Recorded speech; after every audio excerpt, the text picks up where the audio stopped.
Swim check 1, 2. Bike check 1, 2. Run check 1, 2. I think we're ready. Let's try this. Welcome to the Try Beginner's Luck podcast, a podcast where we explore the sport of triathlon from a variety of perspectives to help beginner triathletes on their journey. I am your host, Michanda Shines. Hey everybody, welcome back to another edition of Try Beginner's Luck. It's Women's History Month, and what better way to start the month than with a woman who's helped to create a look, a feel, a confidence for women to look good and feel good as they race. Well, a little bit about my guest is she was a competitive age grouper herself and stayed age group even though she qualified for pro. So, she was good. But you know what? She was like, I'm having some trouble with my clothes and I don't like how I'm looking and feeling. And she says, I'm going to do something about it. And so she decided to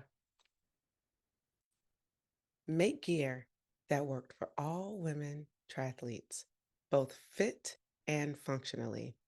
And then, if not just creating stuff for us to look good wasn't enough, she said, let me take it up a notch. I want to create a supportive community for athletes of all ability to get new athletes into sport. Now, let's just paint this picture. You're created a fitness line or athletic line, but then you create a community for new athletes. And then this podcast is for beginners. What? Yes, it is a win-win. And I get the pleasure of bringing to this podcast Miss Kebby Holden of Coeur Sports. Kebby, welcome to Try Beginner's Luck. How you doing? Hi, thank you so much for having me. What a kind and super generous introduction. Thank you. I'm so glad to be here. Well, I am glad that you are here. This has been something in the working for a little bit. And I just want to give a shout out to Devin, who was so instrumental in making sure that we connected, because I was like, Devin, you are a core superhero and I need you to make this connection. And she did. And I'm so grateful that we are able to make it happen now. And one of these things that I say to myself when guests aren't available when I typically want them is everything happens for a reason. And November would have been great, right? But March is better because we get to uplift women and all the work you're doing to amplify a woman's voice and their confidence in sport. That's right. It's, I feel like even in this day and age, it's still important to focus on women's voices and women's stories. I often get pushback saying, don't we have enough equality nowadays? And I sort of say, no, we don't. Not just yet. So we're going to keep pushing. We're going to keep talking. We're going to keep telling stories, and that's why it's so important to have Women's History Month. So I have to ask you, Kebby, like, who? You don't have to tell me who exactly, but who actually says, is there enough equality? Like, wow. Well, this was probably 2 or 3 years ago. There was a professional, a very good professional, who actually put a post out on her social media account saying, as a professional, I've never felt as a woman, I've never felt discriminated against. I've never felt like I was lesser than. And I don't think we really need Women's History Month anymore, because I think women are pretty much equal around the world now. And this was a pro who's got a platform, and I found it shocking. I know a number of my friends were texting me going, what in the world? And I couldn't help but think it's such a privileged place to be able to say that. Like, if you feel that way, God bless you. And I'm so glad you have a warm, loving, equal family and circle of friends that make you feel that way. But it is absolutely not the case around the world and in this country and across races, across, religions. So, yeah, so that one really stood out to me. But even in manufacturing, I've had gentlemen, that have told me in the manufacturing business, women don't need that kind of thing. We don't need to wear something that you don't need that thick fabric because, women don't get that cold. And I'm like, women probably get colder than men, from my personal experience. So, I think there's little corrections that need to be made, some big corrections, but, it's still alive and well. Well, I salute you for, We've made strides, but yeah, and I salute you for making those corrections. And I think that's what has to continue to happen. We have to continue to make in our micro conversations the corrections so that ultimately in the bigger picture, hopefully that message will get across at some point. And yes, we do have a ways to go, but progress is being made. Yeah. it is. And Yeah. I see that just talking to you, and that gets me pumped up every day because you do see it and you do hear these voices and these stories. And like, I mean, I think, we're not looking for anything extraordinary. We just want to be able to speak up and be safe doing so and have an equal voice. And it's certainly not like we're asking for the moon. It's just, I think I would just like for someday for it to almost be a non-issue because it's all just out there. Yeah. And even So if we were asking for the moon, it's okay. true, true. No, you're absolutely right. And we just landed on it again. So, that brings it back into the picture. So Brings it back into the picture. Um, yeah. wow. This so speaking of like in terms of equality and starting a a a company essentially for women, I'm sure you've had to overcome so many different barriers alone. Can you talk about what it was like to and celebrate core? What it was like to start core in 2013 and now be in your 11th year. So you've had 11 years to grow, to evolve, to overcome barriers. I'm probably sure you had a lot of tears, but also a lot of cheers at the same time. So tell us about your journey of starting core. Yeah, it's an interesting one looking back on it. It came up really, really, really. So it was something that I had wanted to try for a long time. I do not have a background in manufacturing or fashion design or anything like that. I like to think I've always, had my eye on, trends and clothes and that type of thing. But really, I have no background in it. My background's in management consulting and website design. So, um, but my husband and I had just moved to Los Angeles from San Diego, and there were a lot of suppliers in Los Angeles. And so I thought, and God bless my husband, he was like, try it, start small, try it out. Let's see where it goes. If nothing else, we won't regret that we tried. So, Mm. but I had been in San Diego for 5 years, and that's the birthplace of triathlon. I had gotten pretty competitive there, and was doing just a lot of training, and constantly had chafing or support issues or just boring clothing option topic.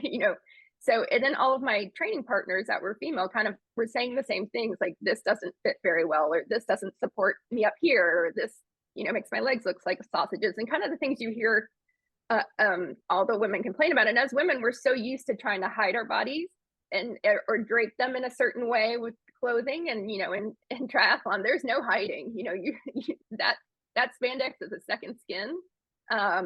So I was like, I think we can do a better job with some of this. And at the time, this was again 10, 11 years ago, they were doing something what they called pink it and shrink it, which is take the men's clothes, shrink it down to a smaller size, and put it in pink and purple, and then call it the women's version.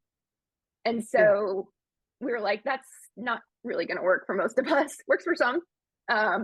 And I'm pretty much a tomboy to begin with. I mean, I'm looking at my background here, it looks a little pink, but I am totally a tomboy growing up. I was out there with my brother getting my skin knees and climbing trees and playing sports. But I also grew up playing tennis.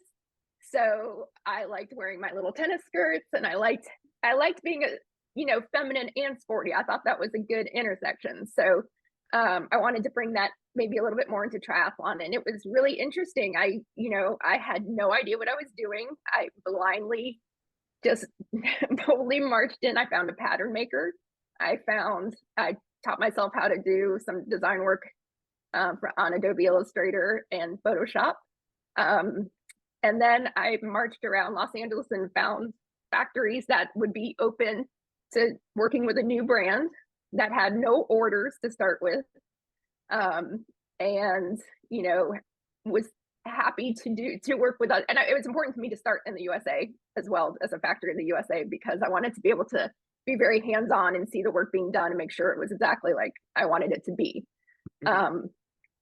But it was interesting to say the least. Manufacturing is tough in the sense that they typically like you to place minimum orders of a certain size and to be an established brand. So I had funny anecdote from back when we were going to first launch to the public was at a trade show they used to have in Vegas every year in September called Interbike. And you remember that? And it was where all the buyers from all the bike shops around the country would come and place their orders for the year. And so we're like, we're going to launch at Interbike. And I had four prints in a couple different garments. And I was so nervous, and it was coming down to the wire, and the samples weren't made. I had one piece of everything that I could take pictures of on a couple models.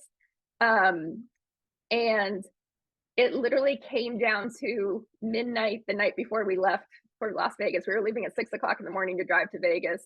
And at midnight, I met the manufacturer in a grocery store parking lot under the streetlights. Out of the back, it was a cash deal, and out of the back of his car. And I got all my samples, and I put them straight in the U-Haul, and we took it to Vegas pretty much.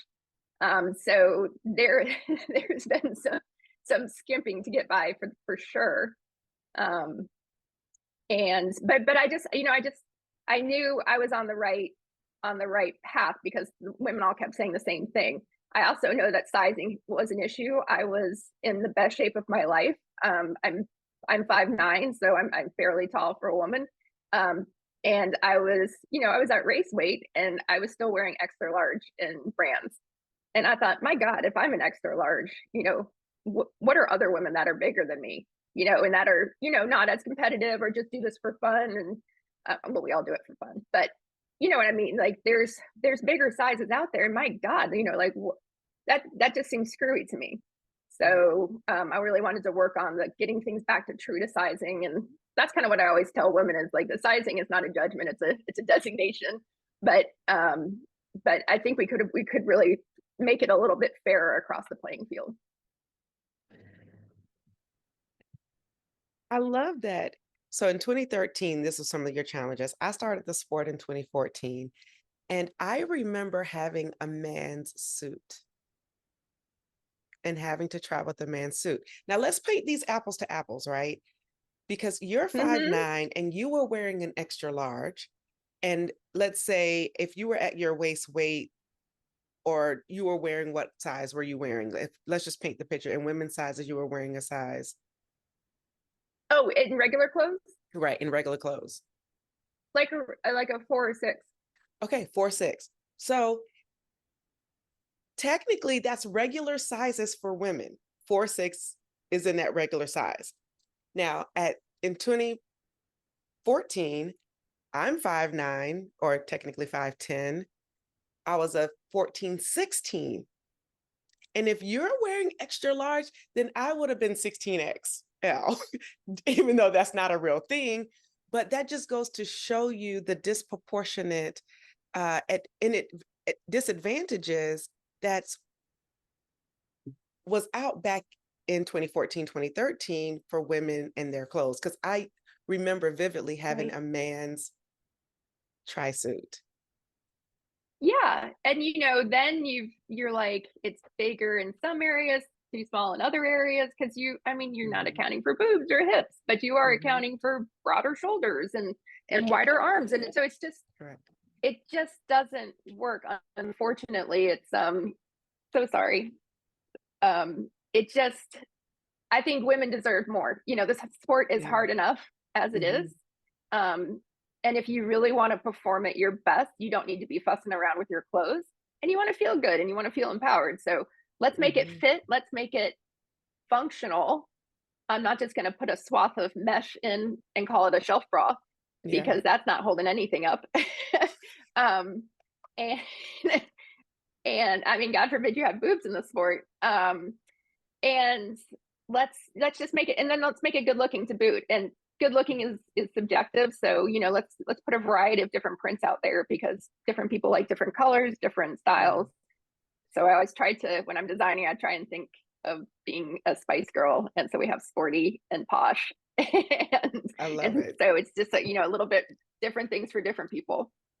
Yeah. You said that spandex is like second skin, and I have to admit, I love the spandex portion of it because it helps to hold you together and feel like secure. Mhm. It makes you feel Yep. secure. And so I appreciate that you think about it from a vantage point of, the spandex being a second skin. Now, your experience to building core is interesting. It's as if you were on a endurance journey, right? Like you got to relive the endurance journey from building a brand side versus actually participating. And what I heard at the end of your story when you were in the parking lot in, say, the 16th hour of whatever race it is that you're doing, and you're picking up Right. products, finally getting, and you're just like, I did it. And sometimes when we are building something, and for those of you who are listening, who are working on a project, working on a dream, keep going. Don't stop, because the moment that you think about quitting that project that you're working on or that dream because something isn't going right is the moment that the breakthrough is happening. It just hasn't come to you yet. And so I just want to encourage you Oh, because I that is know the it's truth. so easy to be like, I've been doing this for 10 years and I'm not getting the recognition I deserve, or no one's following me yet on social media, or no one's doing this. Just keep going. Keep going. Yeah. 100%. I could not have said that better. I think that's such an important thing to stress, whether you're starting a company or taking your first steps in your endurance journey, is to keep going. When you get knocked down, keep going. I've been asked multiple times, like, what's the most important thing you've learned being an entrepreneur? And I just have to say it's a lot of hard work. And it's my husband and I often joke when we're, sweeping out the back room and folding more clothes and putting them in bags and putting them back on the shelf for inventory. We're always like, oh, Paris, New York, glamour, fashion shows, click, click, click, click, click. And there is some of that and it's really fun, but then you're still, you've got to do all the other, you're wearing all the other hats. You're basically, you're janitor, you're accountant, you are your marketing person, you're everything. And you have to Yeah. learn a lot along the way. So don't, and perfection, as much as I love it so much, you can't always be perfect or you won't go anywhere. You won't do anything because you're not always ready. Sometimes you just have to put your next foot forward and keep going, even though it's not, it's 98% instead of 100%. And you learn to deal with that too. And there are people that are going to support you, even though that's the case. So the perfection part, I think we got to pause and talk about that for a second because you're talking to, maybe I'm Imperfection Anonymous. Like, Imperfection Anonymous. I have gotten so hung up on so many things because they weren't perfect. And now I'm just like, you know what? Do it and be the MVP. And MVP in this instance stands for minimal viable product. I love it. I Yeah. love it. Get the Yes. minimal I mean, viable oh my product out gosh. until you get to a point where it's great, and it'll be great when more people come along, but minimal viable product. If it's horrible, okay, I'm still the MVP because I got it done. Oh, well, and I'm thinking about this podcast, like if I mean, on the one hand, imperfections are relatable, right? So I kind of love it when I see somebody else not being perfect. Perfect can be really intimidating. But also when you're putting new stuff out there and stuff that matters, I don't care if it's perfect. I just want you making progress. I want to see that new stuff. I want to listen to it. And I'm just glad you're changing the playing field, right? So it doesn't, and I don't know, it's not perfect. What I'm hearing from you sounds pretty awesome. So again, I think we get in our own heads so much about, oh, it's not exactly what I was hoping for, and I wish this was half an inch more this way and that. And I'm like, nobody else is seeing that.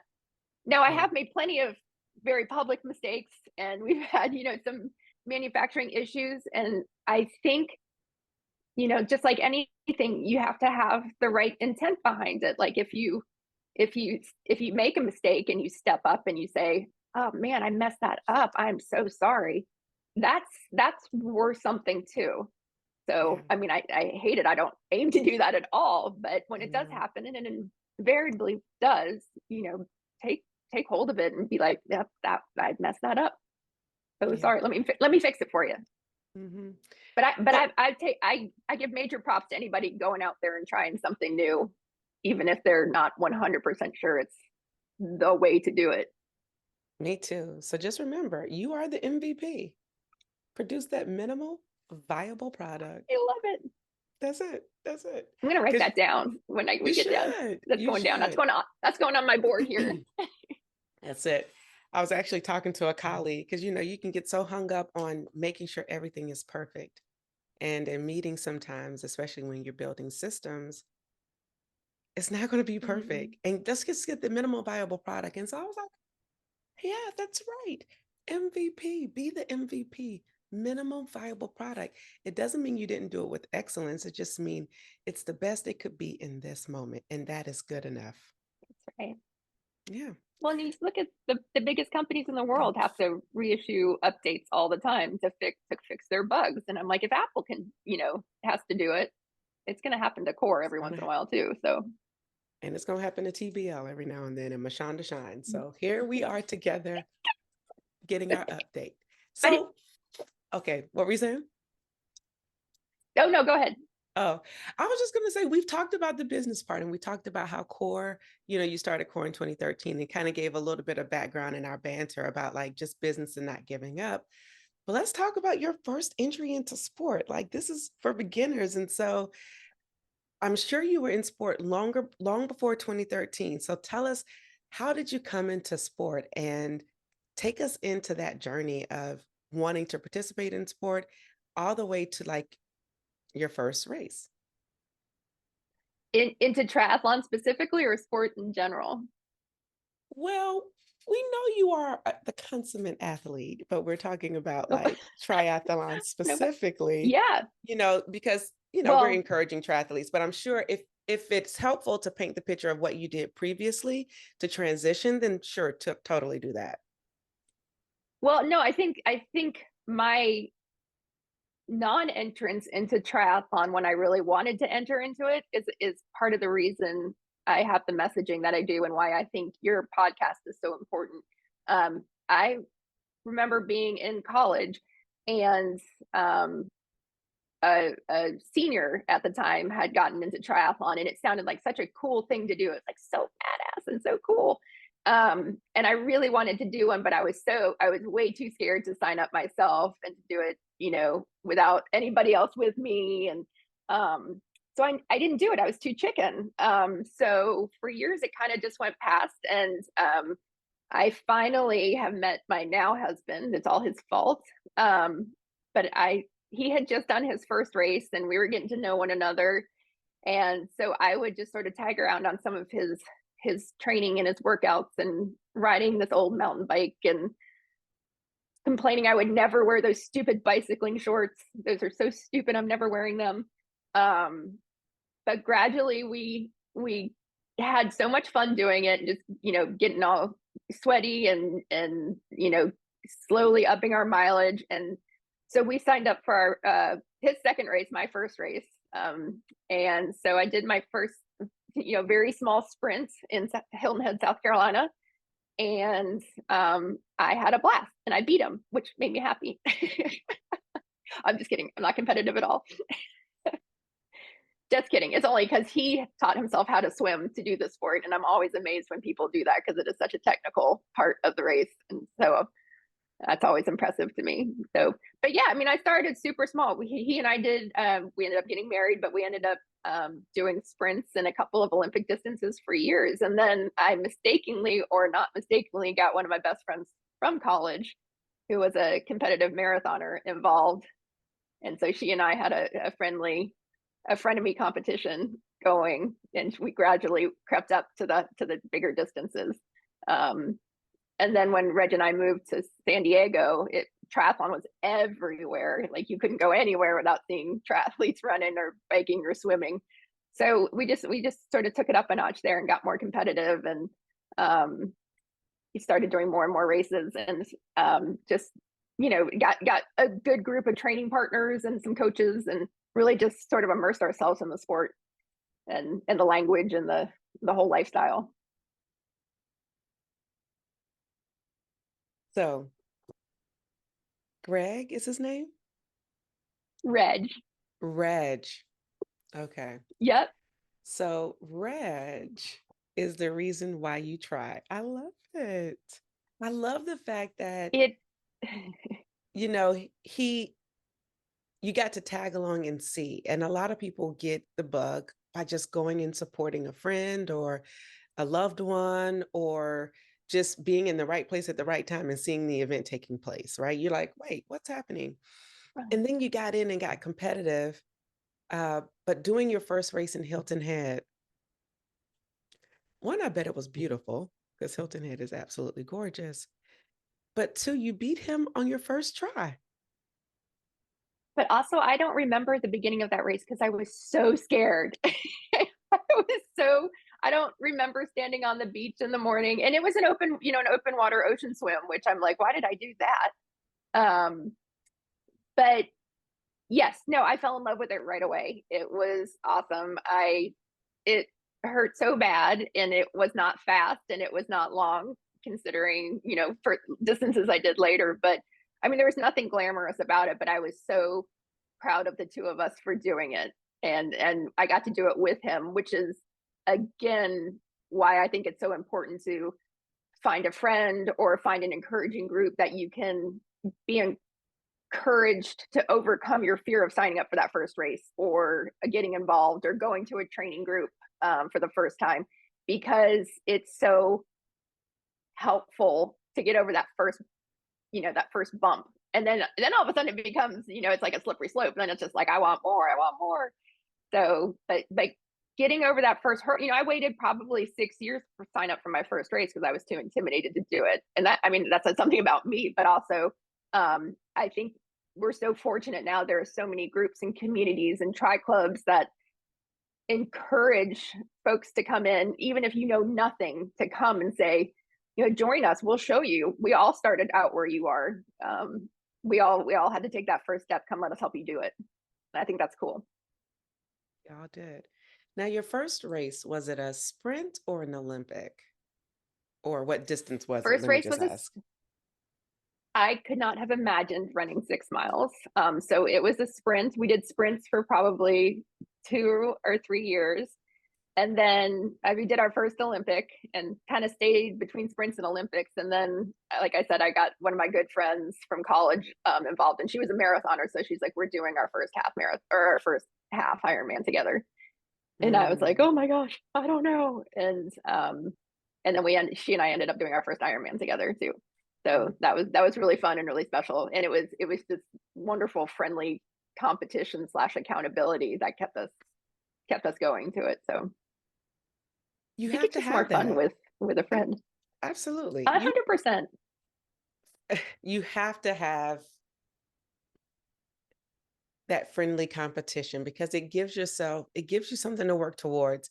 I've had guests on here who they do extreme things as towards us. You have to tell the other person's mom that you love them or something about buying them flowers. I've seen it all in terms of competitions that people do just to kind of keep themselves motivated and keep the fun exchange going.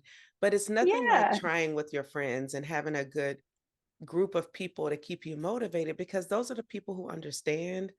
They understand what you're going through, but then it just makes it fun. And even if everyone doesn't do all the parts, having a relay team is even more fun because everyone gets to do a part, and it's like three people on one team going after the same goal. Essentially, it's just like we want to be out here engaged, but we may not all swim, we may not all ride bikes, we may not all run, but we can do the part that we're good at. So yeah, just any way you can try, I say do it. It makes the finish line so much more fun when you've got either people they're waiting for you or they're coming up behind you. Yeah, I mean, and that's Coeur's mission when we started was first to make the best gear available to athletes in endurance sports. Stuff that fits, stuff that functions, stuff that is, you can really trust. But the second part was to build this community of supportive, inspiring athletes. And so when we started our ambassador team, it was, you didn't have to be fast to be on it. You didn't have to be a certain size. You didn't have to be, in a certain age group. We took a whole swath of different ladies from different backgrounds, for the reason that we just talked about, like because you never know who you're going to inspire. And to me, it was really important to have this group of fun, almost goofy, silly women out there. Some of them are insanely fast. I mean, some of them are podium winners in Kona, but they're also just people that are going to go out there and go back and run with, somebody's bringing up the finish line of an Ironman at midnight. They're the people that are going to go out there and be like, I don't know you, but I see you're wearing a core kit. Let me run with you, or let me give you a high five. So people that are really, really inspiring in that and encouraging in that way to get you over those little humps that you sort of fight against yourself with. So I think that's super important, and it's more fun that way. I love it. So let's deep dive more into your story. Like, what's the distance that you prefer to race the most? I have no fast twitch fibers at all, but I I am a diesel engine, so the longer the race the better for me. I was definitely excelled at Ironman and 70.3, but definitely Ironman. If I was still doing the race, I think I would have to try Ultraman. But definitely the longer distances are better for me. So when did you discover I was that? called it? Yeah, that's a really interesting question, because I always knew I was sporty, but I had no idea that I would be good at something like triathlon. I grew up swimming, so I knew how to swim. I'm not a good runner. I've rode bikes around the neighborhood when I was a kid. I had no idea how to properly ride a bike, and I just fell in love with the bike portion of triathlon, and that sort of became my sweet spot, that the swim and the bike. And then I always called it running scared, because I was always looking over my shoulder at people coming up behind me. But yeah, it was I just remember the first time I ran 5 miles, 6 miles. The first time I ran 8 miles, I thought it was just the coolest thing in the whole world. The first time I did 50 miles on a bike, I was like, nobody can stop me in anything, let alone having to do, another 50 miles in a race. But it was just such an eye-opening world. And then of course I got to do it with my now husband, and that was such a treat to be able to do that with him. So yeah, but it was, I did not know I had that in me. I did not know I would make a career out of the sport.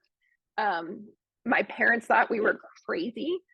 Yeah, and we slowly started to find, like-minded people when we'd be out on a long bike ride, or we were doing a century ride or something like that. But really in the beginning, we didn't have other friends that did it with us. So it was like the slow growth. And then we moved to San Diego, and it was just like every neighbor on every side of you is doing an Ironman tomorrow. So, um, but yeah, I slowly fell in love with the longer distance. San Diego seems like it was a catalyst for you and your husband. What caused the move to San Diego from the East Coast? My husband's job, he got hired at Petco, which was headquartered in San Diego, which was an amazing place to be employed. So the headquarters were out there, and so we moved out there. And it was just right up the road from the San Diego Tri Club, and where a bunch of the open water swims and the masters classes were over at UC SD. So it was a great town for that, for sure. And you said that if you were still competing, you would do an Ultraman. So when did you stop competing and why? Well, I started this thing called Core, and it started taking up more and more of my time. No, it was kind of I mean, it gets into a little bit more personal information, but like right when Reg and I were getting to move to Los Angeles, my father had passed away unexpectedly, like 2 days after we got back from Kona. And yeah, we had a dog pass away 2 weeks after that. We moved to a new city. So everything just for a while came to kind of a screeching halt. And it made me really sort of reevaluate what I was doing and what I wanted to do. And I knew I wanted to start Core. So I was like, that's gonna take priority here. Still swim, bike, and run, absolutely. But as we mentioned before, sometimes having your own business can take up 23 of the 24 hours of the day. And like I said, I'm going to give everything I can to what's right in front of me. So I'm sort of, I gave the first couple of years, I gave everything I could to Core. And it's basically all I did. And I got outside of formal training, but I would still just sort of ride, run, and swim when I could, because I love doing all those things. But so I haven't really done a lot of formal competitions since then. I've done some relays and a couple but it's real humbling getting back into that fighting shape, especially when you're 10 years older than you were before. So, but I have some goals for this year, so we'll see. Kebby, I understand having to take a pause when you're having so much happen at one time, and it's like you're being hit left and right, and you have to pick a lane to go in just so you can survive. And Yeah, grief is something that can take a lot out of you. I understand that. And recently, I actually put a pause on some things. I was like, wait a minute, I can't do everything. Just because you don't have, if for those listening and you've experienced grief, it's like something just takes the insides out of you, and you're just like, huh. Some people thrive in it, some people don't. We are all different in it's a different. how we process grief. But I think it's one of those things where minimizing the harm that you can do long term by dealing with it and taking away something so that you can focus on something else. And in this case, triathlon was on the back burner while you focused on Core. And so that was enough. And we thank you for sharing the story with me, number one, because you didn't have to share. So thank you.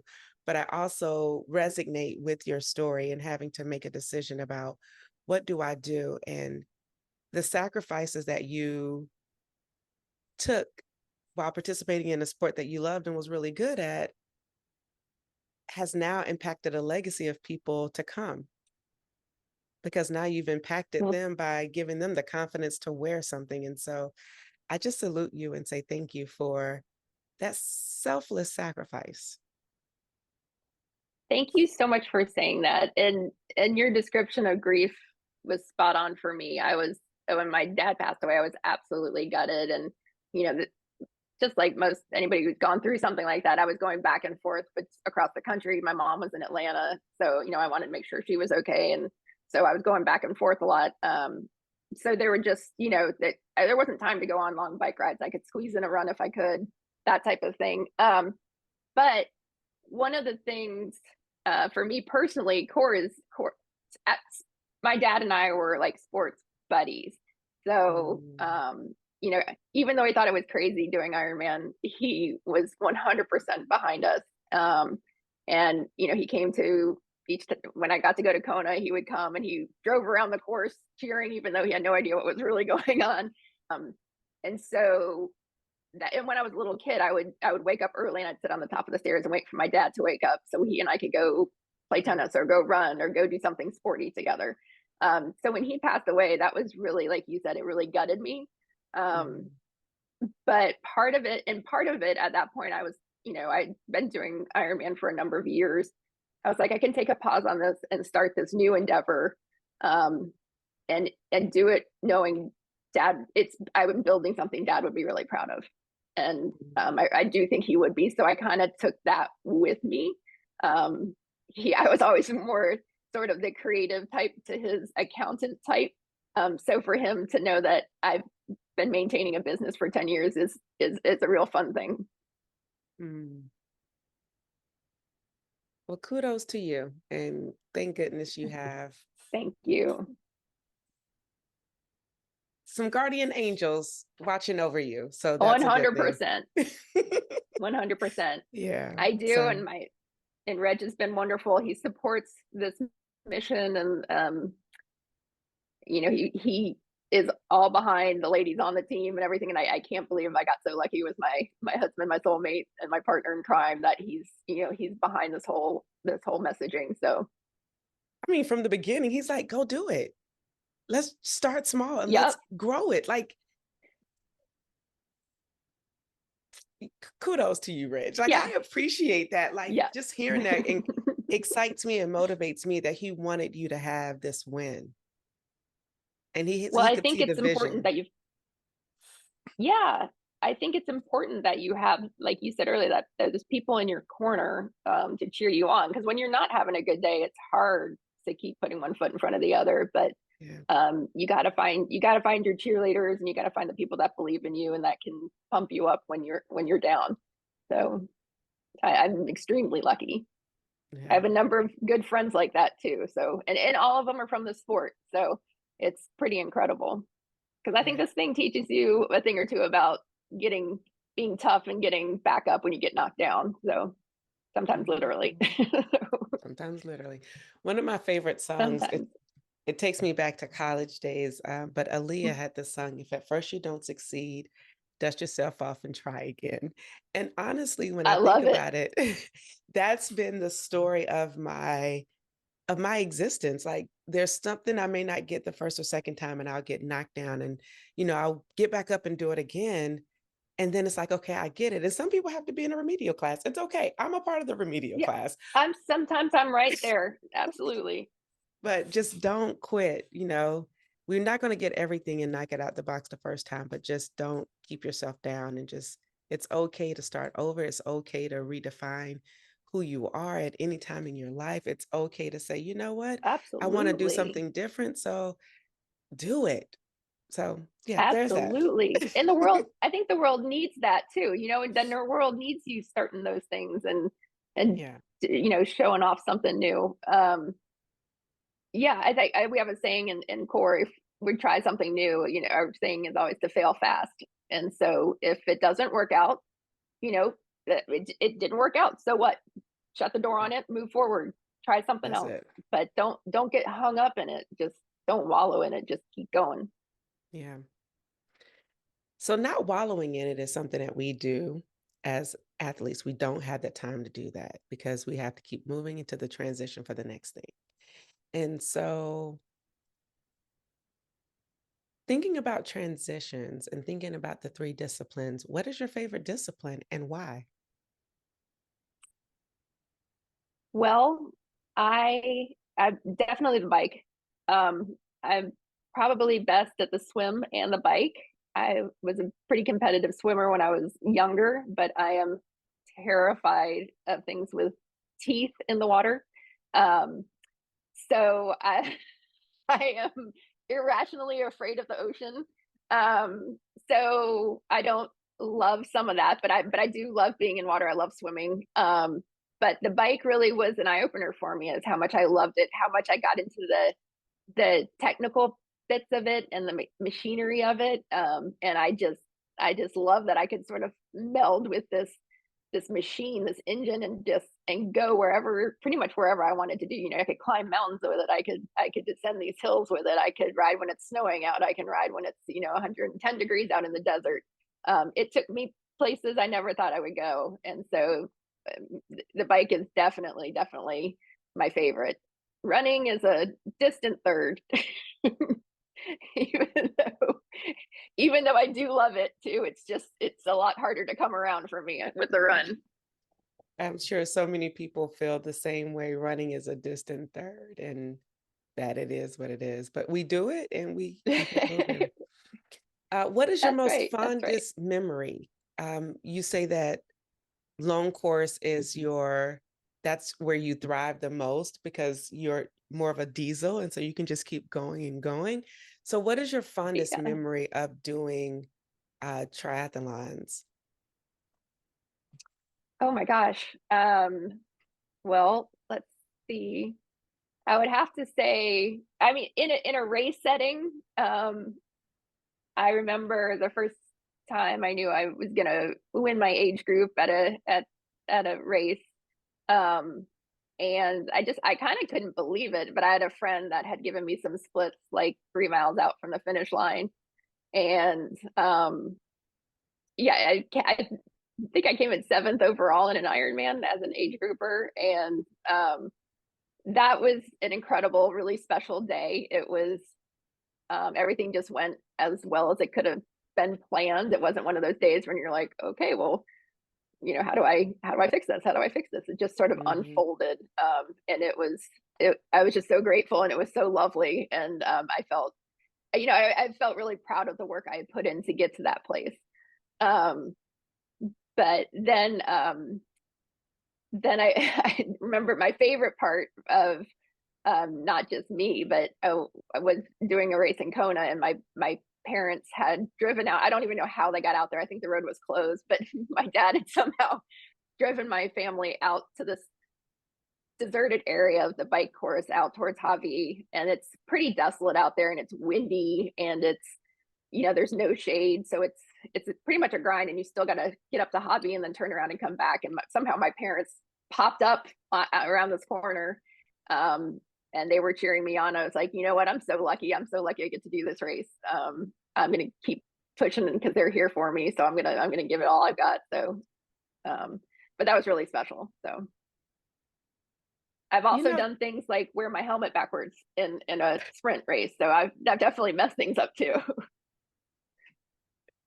I mean, I'm sure you can't have the good moments without the bad moments, but it's those cherished good moments of having family out there to watch you grind it out, no matter if it's a short race or a long race, but and particularly the long races because you're out there and you're taking your body through such a Yeah. rigorous activity.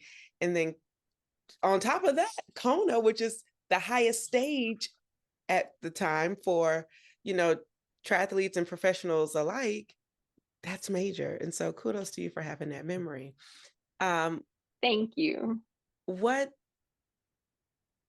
would you say is one of your proudest moments for core?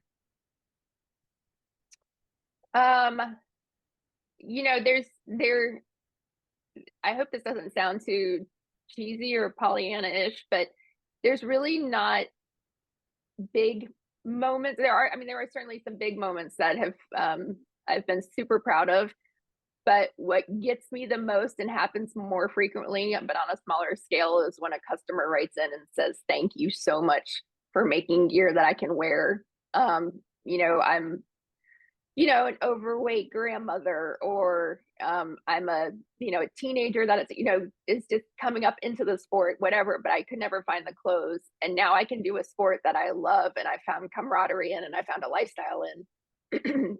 getting to hear those people tell me that, that's the gold right there, no questions asked. I don't need awards or anything like that as long as I know it's working for people. And then to have people say, "Gosh, the women on your team are so nice. I wasn't having a great day, and I was like, had a mechanical on my bike, and somebody stopped, and they were wearing your brand, and they stopped and helped me." And I was like, Mhm. "That's the gold."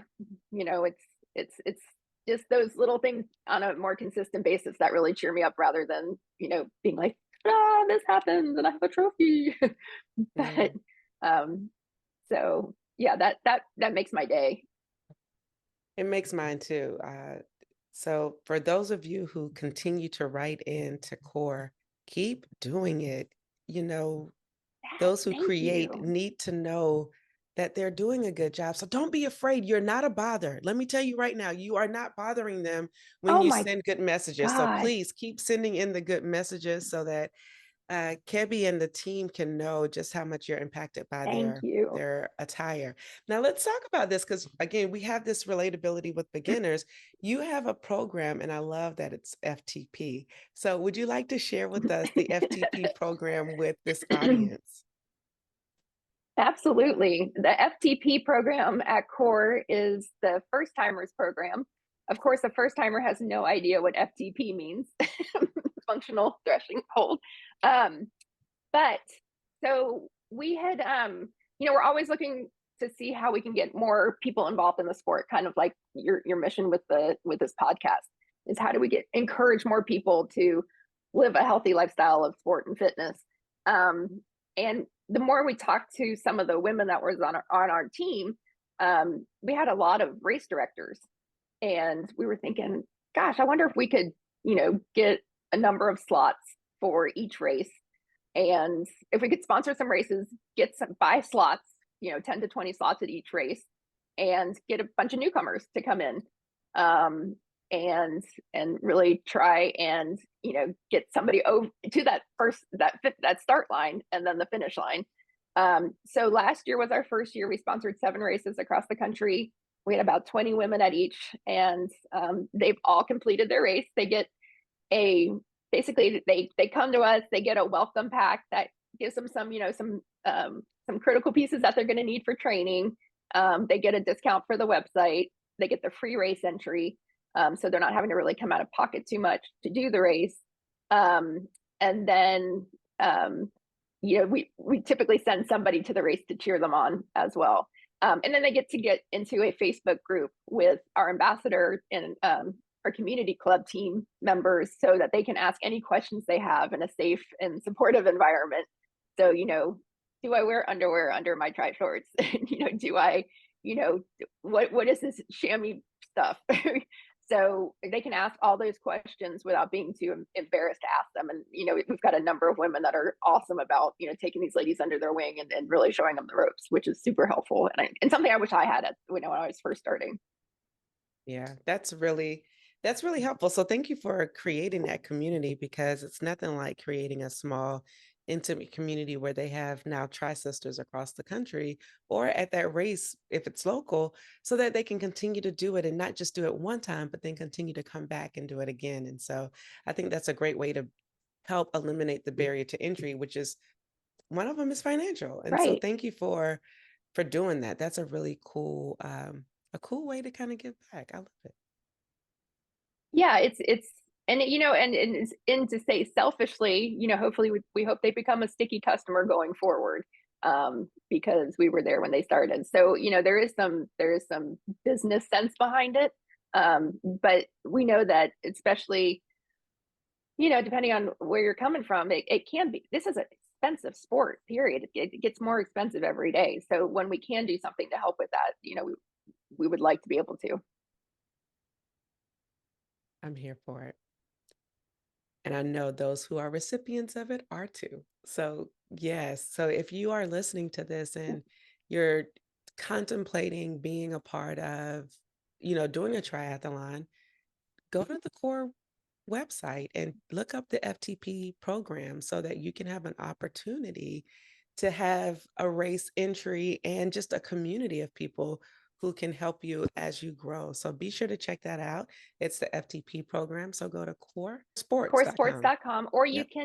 you can email us at info@coresports.com. And something we're going to start doing is, even if you're not a first timer at one of the races that we sponsor and officially have the program for, we're more than welcome to, or we're more than happy to give you the welcome box and get you involved, get you into that first timers Facebook group where you can ask the questions and sort of become part of this first timer community, so that you can have that support system as well. So no matter what race you're doing, feel free to just email us, info@coresports.com, and we'll get you hooked up. And is this women only, or can men be involved as well? It is right now. It's just women only. We'll see. We may be doing some men's stuff later this year. That'll be pretty fun too, though. Okay, just wanted to ask. Well, thank you so much. There's so many more questions I'm sure we could ask you and go deeper, and that means we would need another episode. So this just leaves room for us to invite you back, and perhaps the next time you come back, we can have somebody from the FTP program to kind of talk about their experience so that people can share their experience. So yeah, let's think about the more I would in love the that. future. So yeah. Let's However, do we're it. not done yet. We have rapid fire questions. So let's get ready for rapid Lord, fire. okay. Yeah, you should, because Okay. I don't know where my brain is going to go with that. But no, Okay, but thank you so much. We appreciate it. All right. Oh, did you just see what we did? We were just women. We totally, you're so right. We just did what women do. Okay, let's do it. Okay. All right. First rapid fire question. This is like a reality TV show. You're making me wait. I know, I'm making myself wait because I don't know where to go. I I'm haven't heard a little bit. I know. I usually get like a prompt where I want to have someone go first. It's like I already know, but today it's like I feel something different, and I feel like I need to go a different direction. So let's just interesting. Okay. I can see the wheels turning. I know. Mental strength is crucial in endurance sports. Can you share a mental strategy or a mindset shift that helps you stay motivated and overcome challenges, either in work or when you were training and racing? Yeah. In training and racing, I do a lot of what Dr. Simon Marshall, one half of Braveheart Coaching, always taught us, which was to almost count and talk your way through the pain. Embrace the pain, have it be part of you, be grateful for it, and count your way through it, or sing a song going through it. And the next thing you know, you've been distracted a little bit and you're on to the next section. So mental strength, I'd say just put your head down, try and find some enjoyment in the moment, even if it's painful, and just know that you're going to come out on that other end, and the hard work is going to be worth it. Okay. Did you prefer T1 or T2? T2. Stripping off a wetsuit is no fun. And occasionally, if your shorts start to come off with it, that's no fun either for anybody. Love it. Road bike or triathlon bike? Oh, don't make me pick. Okay, I'm going to pick a tri bike because I call it nap position. When you're in aero bars, you can always take like a little nap.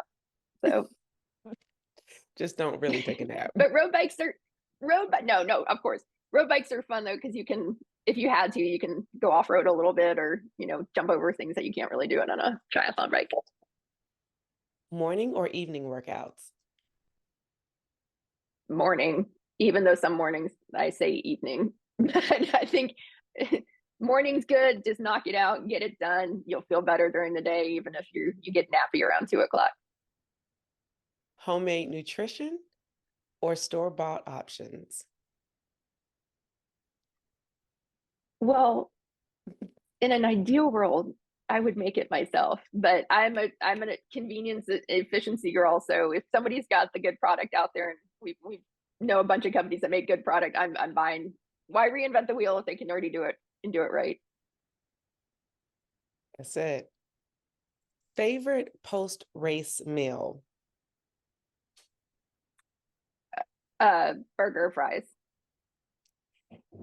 And what motivation or encouragement would you give to someone who's wanting to try, or they're about to go into their first race? Could you send some encouragement to our beginners? Yep. I would say that you're gonna love it when you get to that finish line. But basically, what we've been saying this whole discussion is keep going, keep going, keep going. You're here for a reason. Keep going. It's gonna feel so good when you get to that finish line. And I think that's just life. Keep going.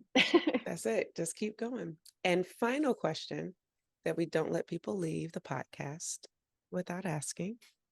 Do you pee on the bike or get off and take a proper pee break? Do you want to hear a funny, very embarrassing story Of course. about this? Sure. Okay, it's all out. You guys are going to know me so well after this. This was one of the most embarrassing things that's really ever happened to me.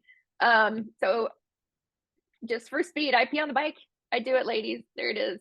Watch yourself off with a water bottle afterwards.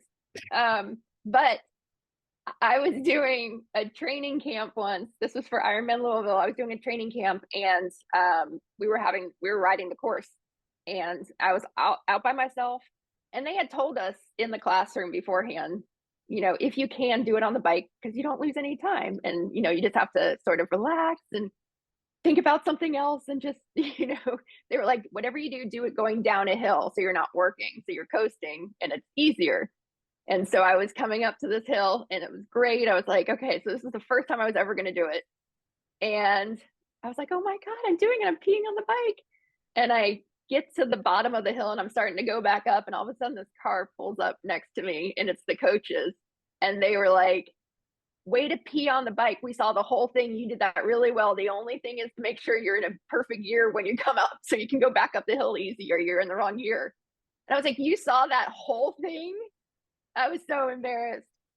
So embarrassed.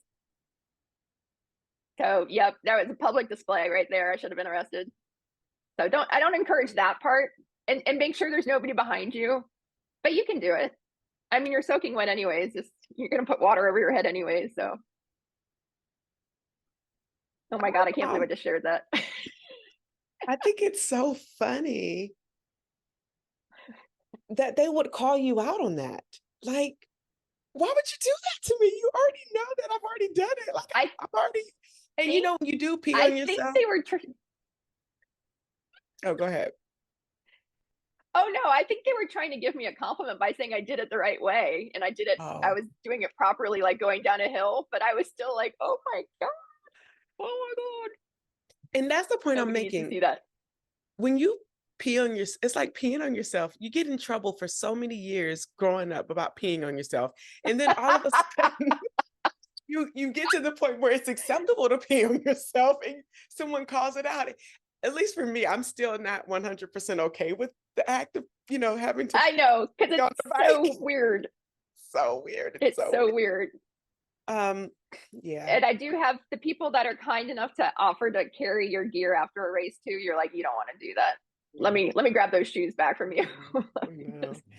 That's the part that I'm sometimes not sure I should ask this question, even though I think it's hilarious, because of the people who are in support positions and Sherpas who have to take people's stuff back. It's like, oh, yeah, the stuff that has happened. Oh, we just yes. We was like, oh. Anyway, carry it with the pinky if you could. Right. God bless those people. God bless them. We all need them. Yeah, we do. Yeah. There's no grace or shame left in triathlon regarding those matters. I think it does go out the window. I really do think that you learn to just be. And if you were a person like myself coming in like such a, like, don't want to touch things, you get over it. You're just like, whatever. Well, Kebby, thank you so much. Are you from Thank Georgia you. originally? Not originally, but I went to high school here, and we've been back here. I met Reg here, so yeah, we're from Atlanta for the most part originally, and then we've been in California for about 15 years, and we're slowly moving back to Atlanta. Okay. All right. Well, Kebby, thank you so much. This has been a great time with you, and I'm just going to go ahead and call you my homegirl since you grew up in Atlanta. I grew up in Augusta, Georgia, Yeah. and so we are Did you some. really? I did. I Oh my did. gosh. Okay. Yeah, we are. There we go. Yeah, we're just some sweet peaches. So Some sweet Georgia peaches. some sweet Georgia peaches. Yeah. Oh, sorry. Get myself together. Yeah. So thank you so much. And for those of you who are listening, remember, you all, I forgot what I was supposed to say. Don't forget, whenever you try beginner's luck, you always win. I'm Michanda, and you Yeah. can get the podcast wherever your favorite podcast platform is. And we also show this on YouTube. So be sure to go to YouTube and subscribe. We want to grow our YouTube audience, and we have Ask a Coach now. So for those of you who have a barrier to coaching and you want to get coaching advice, submit your questions. The link will be in the show notes below, and we will get your question answered at our next episode. All right, my name is Michanda Shines, and we're out. Peace. I didn't do that right. Thank Peace. you. Bye. All right. Thank you for tuning in and listening to this episode. We need your help so we can continue to try at TBL. So for more information on where you can find and subscribe to this podcast, visit www.trybeginnersluck.com. And don't forget, whenever you try beginner's luck, you always win.